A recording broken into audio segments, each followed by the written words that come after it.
Hello बच्चों, आज हम एक क्वेश्चन लाए हैं सर्कल से रिलेटेड। तो चलिए इसको सॉल्व करते हैं। गिवन है, in the given figure BOC is a diameter of circle, angle B 45, then find angle C। ये सर्कल है, इसमें आपको ट्राइंगल ABC मिला है जिसमें BOC डायमीटर है, इस B की वैल्यू 45, C को फाइंड कीजिए। तो ट्राइंगल में बच्चों अगर हमें किसी पर्टिकुलर एंगल की वैल्यू फाइंड करनी होती है तो कम से कम दो एंगल हमें पता होने चाहिए, पर यहाँ पर कहानी बच्चों एक ही एंगल को लेकर लिखी गई है।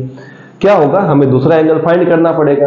तो इस पर्टिकुलर पार्ट में हमें एक थ्योरम यूज करनी पड़ेगी जो मैं लिख देता हूं। मैं लिखता हूं एंगल ए की वैल्यू बच्चों कितनी हो जाएगी, 90 डिग्री। ये कैसे आया बच्चों, डायमीटर क्या करता है, सर्कल को दो इक्वल पार्ट में डिवाइड करता है। तो जो हाफ पार्ट है उसको हम बोलते हैं सेमी सर्कल, और सेमी सर्कल पे जो भी एंगल बनेगा वो कितना होगा बच्चों, 90 डिग्री। तो मतलब ये एंगल कितना हो गया बच्चों, 90 डिग्री। हम यहां लिखेंगे angle in a semi circle is right angle. ये एक छोटा सा स्टेटमेंट है, थ्योरम है जो आपको लिख देना है।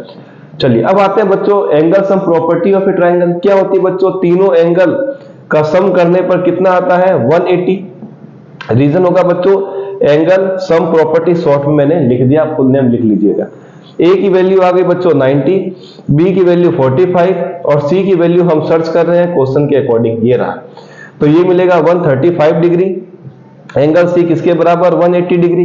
तो एंगल सी कितना मिलेगा, 180 माइनस 135। तो एंगल सी मिल गया बच्चों हमें 45 डिग्री। इस क्वेश्चन का आंसर